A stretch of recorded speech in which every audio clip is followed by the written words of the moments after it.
महिला आयोगाच्या कार्यालयात नव्हता, राजकीय पक्षाच्या कार्यालयात अर्थात राष्ट्रवादीच्या कार्यालयातनं सुरू असायच्या, अशी देखील आता माहिती सुरू आहे। ज्या रुपाली चाकणकर आहे त्या पक्षीय कार्यालयात जनसुनावणी घ्यायच्या, ते देखील पुण्यातच फक्त। एक लक्षात घ्या, आज महामहिम राज्यपाल महोदयांची जी महाविकास आघाडीच्या सर्व महिला नेत्यांच्या वतीने भेट घेतली गेली, या भेटीमध्ये चाकणकर हा विषय म्हणजे असं काही व्यक्तिगत पातळीवर जायचं कारण नाही आणि एवढा छोटा विषय घेऊन इथे येण्याचं पण काही कारण नाही। जे मुद्दे आम्ही आज इथे चर्चेला मांडलेले होते ते सगळ्यात महत्त्वाचा पहिला मुद्दा की हगवणे केसमध्ये खूप सारा राजकीय हस्तक्षेप आहे। हगवणे केसमधले ज्या जालिंदर सुपेकरांचं नाव आम्ही वारंवार घेत होतो आणि ज्यांचं डिमोशन झालं, त्या जालिंदर सुपेकरांचे सख्खे मेहुणे शशिकांत चव्हाण हे खडक पोलीस स्टेशनला PI आहेत। शशिकांत चव्हाण यांच्याकडेच हगवणे ज्या चोंदेंच्या थार गाडीतनं गेले होते, त्या चोंदेंच्या 2 मुलींच्या सुनांच्या केसेस होत्या। याच शशिकांत चव्हाण यांची अरबो खरबोची वेगवेगळ्या बिल्डर साइट्स पुण्यामध्ये चालू आहेत। त्यामुळे शशिकांत चव्हाण आणि जालिंदर सुपेकर या दोघांची चौकशी करण्यात यावी या केसमध्ये, यासाठी आम्ही माननीय राज्यपाल महोदयांना आज चर्चा केली। दुसरा महत्त्वाचा मुद्दा होता लाडकी बहीण योजनेच्या साठी म्हणून जे पैसे वर्ग केलेले आहेत, विशेषतः आदिवासी कल्याण विभागाचा निधी आणि सामाजिक न्याय विभागाचा निधी, सारथी, बार्टी, महाज्योती अशा 3ही ठिकाणच्या फेलोशिप्स अजून मिळालेल्या नाहीत। त्यामुळे तुम्ही लाडकी बहीणचे पैसे द्या, पण ते पैसे देताना ज्या वंचित घटकाचा निधी आहे तो निधी अजिबात कुठेही वळता केला जाऊ नये, यासाठी आम्ही राज्यपाल महोदयांकडे मागणी केली। एक तिसरा महत्त्वाचा मुद्दा, ड्रग्जचा मुद्दा गेली 2-3 वर्षांपासून गाजतोय। विशेषतः पुण्यामध्ये अनेक इल्लीगल पब बार आहेत, ज्याचा त्रास रस्त्याने चालणाऱ्या मुली आणि महिलांना होतो। तर त्याही संबंधाने राज्यपाल महोदयांनी स्वतः पुढाकार घेऊन त्या जिल्ह्यांच्या SPंना बोलावून घेऊन त्यांच्याशी बोलावं, या संदर्भात चर्चा झाली। चौथा महत्त्वाचा मुद्दा जो आपण महिला आयोगाचा बोललात, आमच्या सगळ्या महाविकास आघाडीच्या सगळ्या नेत्यांचं एकमत होतं की या ठिकाणी आपण पूर्णवेळ काम करणारी एखादी अध्यक्षा द्या, ज्या पार्टी कार्यालयातनं जनता दरबार भरवतील अशा महिला काही त्याच्यात काम करू शकत नाहीत। विशेषतः ज्यांना कायद्याचा परिघ माहीत आहे अशा महिला असाव्यात त्या, कारण ज्या आत्ता विद्यमान अध्यक्षा आहेत त्या कुठल्याही कायद्याची पदवी घेतलेल्या किंवा कायद्याचा अभ्यास केलेला नाहीत, त्यामुळे त्यांना कायदा कळत नाही। त्या ईमेल पाठवण्याला सुमोटो म्हणतात, सुमोटो कसा केला जातो हेही त्यांना कळत नाही, हा त्यांचा प्रॉब्लेम आहे। गेल्या 6 महिन्यामध्ये महिला आयोगाची इतर सदस्यांची पदं भरलेली नाहीत, त्याही संदर्भाने त्यांच्याशी आता आम्ही चर्चा केलेली आहे।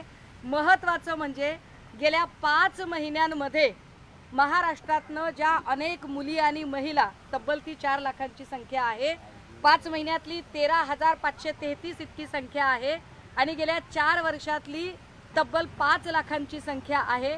पूर्ण देशभरातली 13 लाखाची संख्या आहे ज्या महिला आणि मुली बेपत्ता होत आहेत आणि त्या संदर्भाने महिला आयोग किंवा पोलीस काहीही करू शकत नाहीत। सो या ज्या मिसिंग बायका आहेत यांच्या संबंधाने राज्य शासनाने पुढाकार घेऊन काही वेगळी मोहीम काढता येईल का, या संबंधाने आता आम्ही राज्यपाल महोदयांशी चर्चा केली आणि मला आनंद आहे की पक्षीय राजकारणाच्या पलीकडे जाऊन राज्यपाल महोदयांनी अतिशय चांगला वेळ देत आमच्या सगळ्यांचं म्हणणं ऐकून घेतलं आणि आम्हा सगळ्यांना आश्वस्त करत, ड्रग्जचा मुद्दा असेल, महिला आयोगाचा असेल, त्यांनी तिथल्या तिथे ते सगळं ऐकून घेत त्याच्यावर की आम्ही महिला आयोगाला बोलवून त्यांना आम्ही प्रश्न विचारू, त्यांना आम्ही जाब विचारू किंवा ड्रग्जच्या मुद्द्यावर नो ड्रग्ज ही मोहीम चालवली जाते तर त्यावर आपण आम्हाला कधीही कळवा, आम्ही त्यात काम करायला तयार आहोत, असेही राज्यपाल महोदयांनी सांगितलं। मला वाटतं ही आमच्यासाठी म्हणजे विरोधकांच्यासाठी ही आश्वासक बाब आहे।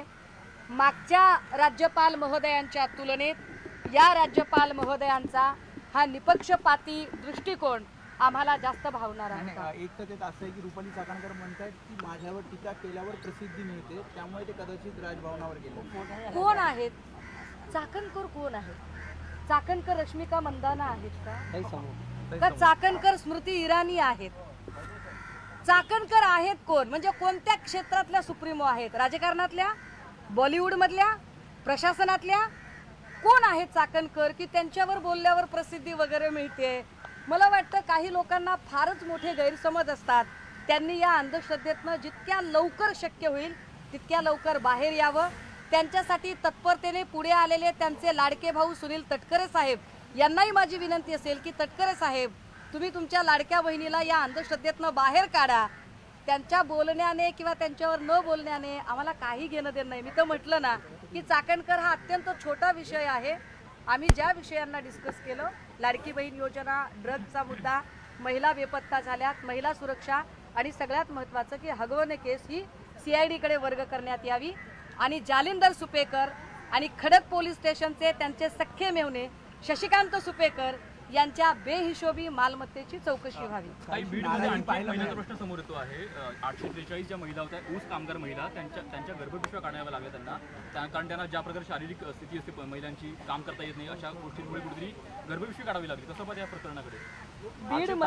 बीडमधला गर्भाशयाची पिशवी काढण्याच्या ज्या शस्त्रक्रिया आहेत त्या महाराष्ट्रात नाही तर देशातलं क्रमांक 1 आहे त्यामध्ये. आणि यावर आम्ही सातत्याने आवाज उठवत राहतो, कारण बीडचा हा जो जिल्हा आहे हा ऊसतोड कामगारांचा पट्टा म्हणून ओळखला जातो आणि ऊसतोड कामगारांना दोघांचं मिळून एक कोयता असतो, स्त्री आणि पुरुष. अशा परिस्थितीमध्ये जर बाई गर्भधारणा झालेली असेल तर कोयता मिळवायला अडचण येते. त्यामुळे बाई मोकळी असली पाहिजे. या अर्थाने जी गर्भाशयाची पिशवी काढली जाते, एका अर्थाने तिचा मातृत्वाचा अधिकार नाकारणं या सगळ्या गरिबी आणि आर्थिक स्थितीमुळे हे वाईट आहे. दुर्दैव असं की याची जरा सुद्धा काय म्हणता येईल त्याला, एक थोडीशी जाणीव सुद्धा इथल्या आयोगाला नाही. दुसरा महत्त्वाचा मुद्दा की आज कुणीतरी काहीतरी बैठक नेमलेली होती, काहीतरी असं चाललेलं होतं. मला कळत नाहीये की त्यांना खरंच बैठक घ्यायचा अधिकार आहे का? मुळात राज्यपाला जर महिला आयोगाची नेमणूक महामहिम राज्यपाल महोदय करतात आणि राज्यपाल महोदयच त्यामध्ये काही फेरबदल करू शकतात, तर नीलम गोरे त्याची समीक्षा कशा करू शकतील? आणि जर याच्या उपर नीलम गोरेंचं असं म्हणणं असेल की मी विधानसभेची उपसभापती म्हणून ही बैठक बोलावली, तर विधानसभेच्या उपसभापतीने पारदर्शक पद्धतीने आणि निपक्षपाती पद्धतीने वागायला हवे. आपल्याच मर्जीतल्या 4 बायका बोलून उगाच असं वासरात होंडीगाई शहाणं म्हणणं बरोबर नाहीये, हे समजलं पाहिजे. दुसरा महत्त्वाचा मुद्दा, जर त्यांनी विधानसभेच्या उपसभापती म्हणून जर हे बोलावलेलं नसेल तर मग त्यांनी NGO म्हणून काम केलेलं असेल तर ते AC रूम मध्ये बसून नाही, गावखेड्यात शेताच्या बांधावर जाऊन ते काम करावं ही अपेक्षा. सहकारी काँग्रेसच्या संगीता तिवारी या थोड्याशा नाराज होऊन गेल्या, कारण त्यांना आतमध्ये प्रवेश मिळाला नाही. ते म्हणतात की किशोरीताई आणि सुषमाताई आतमध्ये गेल्या पण मला सोबत घेऊन गेल्या. नाही, मी संगीताताईंची नाराजी समजू शकते. ती टेक्निकल अडचण अशी होती की या सगळ्या शिष्टमंडळाच्या वतीने बोलणी करत होत्या रोहिणीताई, पण रोहिणीताईंकडून रोहिणी खडसे आणि शिष्टमंडळ असा शब्द लिहायचा राहून गेला. त्यामुळे अपॉइंटमेंटमध्ये फक्त रोहिणी खडसे असंच नाव आलं, बाकी कोणाचीच नावं नव्हती. मी आज जाऊन सेक्रेटरी साहेब आणि त्या सगळ्यांना मुद्दा नीट समजावून सांगितला आणि मला असं वाटत होतं की मागून त्या येतील, कारण काँग्रेसच्या दुसऱ्या नेत्या आमदार ज्योतिताई गायकवाड फार उशिरा आल्या आणि त्या ज्योतिताई सोबत आत येऊ शकल्या असत्या, पण त्या आत आल्या नाही. आणि मधून मी त्यांना फोन करायला, आत रेंज अजिबात नाहीये, आपण कधी मध्ये जाऊन बघा, रेंज नाहीये. आणि महत्त्वाचं म्हणजे आम्हाला आमचे फोन बाजूला ठेवावे लागले, त्यामुळे आम्ही त्यांना फोन करू शकलो नाही. पण संगीता तिवारी सुद्धा आमच्यासाठी अत्यंत महत्त्वाचं आहे. एक प्रश्न राज्य सरकारच्या अंतर्गत वादासंदर्भातला आहे. राज्य सरकारमध्ये कॅबिनेट मंत्री विरुद्ध राज्यमंत्री असा एक नवा वाद निर्माण झालेला पाहायला मिळतो. राज्यमंत्र्यांनी मुख्यमंत्र्यांना पत्र दिले, कॅबिनेट मंत्री आम्हाला अधिकारच देत नाही, त्यामुळे काम करता येत नाही. सध्याच्या सरकारमध्ये कॅबिनेट विरुद्ध कॅबिनेट असा सुद्धा वाद चालू आहे, लक्षात घ्या. म्हणजे सामाजिक न्याय विभागाचे मंत्री स्वतः प्रेस घेऊन सांगतात की माझा निधी पळवला जातोय. दुसरीकडे कुणी सांगतं की इकडे गिरीश महाजनांचा हस्तक्षेप गरजेपेक्षा जास्त वाढतोय. आणि राज्यमंत्र्यांना तर बिचाऱ्यांना गुळाचा गणपतीच करून ठेवलेला आहे. त्यामुळे हे सरकार म्हणजे येड्याची जत्रा आणि पेड्याचा पाऊस असा कार्यक्रम आहे. मला वाटतं या सगळ्या संदर्भाने सन्माननीय देवेंद्रजींनी जो सगळा सत्ता केंद्री कारभार केलेला आहे त्यातनं त्यांनी काही मार्ग काढावा आणि सगळीच सत्ता स्वतःकडे असू नये, थोड्या अगदी देवाचा प्रसाद म्हणून तरी इतरांना थोडं थोडं द्या, सबमाल अंदर असा कार्यक्रम असू नये, एवढी साधी अपेक्षा आहे. मवियाचं एक शिष्टमंडळ महिलांचं राज्यपालांना भेटलं, त्याच्याविषयीच्या प्रतिक्रिया होत्या. आता एका ब्रेकिंग न्यूजकडे आपण वळूया. भिवंडीच्या पडघा इथल्या एटीएसच्या छापेमारीमध्ये धक्कादायक खुलासा झालाय. नाचण परिवारानं स्लीपर तयार केला होता अशी माहिती समोर आली आहे. देशविरोधी कारवाई करता स्लीपर सेल तयार करण्यात आला होता. स्लीपर सेलकडून मुस्लिम तरुणांची माथी भडकवण्याचं काम केलं जात होतं. 15 तरुणांना जबाबदारी देण्यात आली होती. या घडीची महत्त्वाची बातमी, काल 22 जणांचं एटीएसचं एक पथक हे पडघ्यामध्ये बोरिवली या गावात छापेमारी करताना दिसलं आणि नंतर लक्षात आलं की नाचन याच्या घरावर हा छापा टाकण्यात आलेला आहे. आता जी बातमी येते ती याहून महत्त्वाची आहे की देशविरोधी कारवाई करता स्लीपर सेल उभा केलेला होता या नाचननं आणि त्यामध्ये काही तरुणांची माथी भडकवण्याचं काम दिलं गेलेलं होतं. साधारणपणे 15 तरुणांना ही जबाबदारी दिली गेलेली होती. महत्त्वाची बातमी, एटीएसच्या छापेमारीमध्ये काय समोर आलंय तर हे समोर आलेलं आहे. भिवंडीतल्या पडघ्यामध्ये बोरिवली गावात नाचन याच्या घरावर छापा टाकण्यात आला अशी माहिती मिळते. एटीएसनं काल सकाळी ही कारवाई केली. खूप वेळ ही कारवाई सुरू होती, साधारण 3-4 तास ही कारवाई सुरू होती. खूप मोठा फौजफाटा त्या परिसरामध्ये होता आणि त्यातून ही बातमी समोर येते की देशविरोधी कारवाई करता एक स्लीपर सेल नाचनकडून तयार केला गेलेला होता.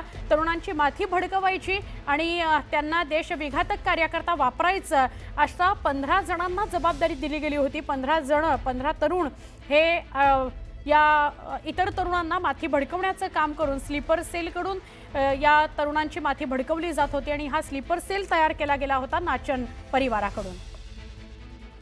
या घडीची मोठी बातमी आहे. एटीएसच्या छापेमारीत काय समोर आलं तर धक्कादायक खुलासा समोर आलाय. एटीएसनं 22 जणांच्या टीमनं काल पडघ्याच्या बोरिवली या गावामध्ये छापामारी केली होती. नाचन याच्या घरावर छापेमारी झाली आणि हा नाचन सगळ्यांना परिचित आहे. बॉम्बस्फोटामध्ये तो सहभागी होता आणि त्यानंतर अजूनही तो दहशतवादी किंवा देशविघातक कारवायांमध्ये सक्रिय असावा अशी माहिती मिळाल्यानंतर त्याच्या घरावर छापा टाकण्यात आला. भिवंडीत त्या पडघ्यामध्ये बोरिवली या गावात त्याच्या घरावर छापा टाकण्यात आला आणि मग असं समजतंय की तो एक स्लीपर सेल चालवत होता. 15 तरुण होते जे त्या स्लीपर सेलमध्ये काम करत होते आणि त्यांना काम काय दिलं गेलं होतं तर तरुणांची माथी भडकवायची आणि देशविघातक कृत्य करायसाठी त्यांना तयार करायचं.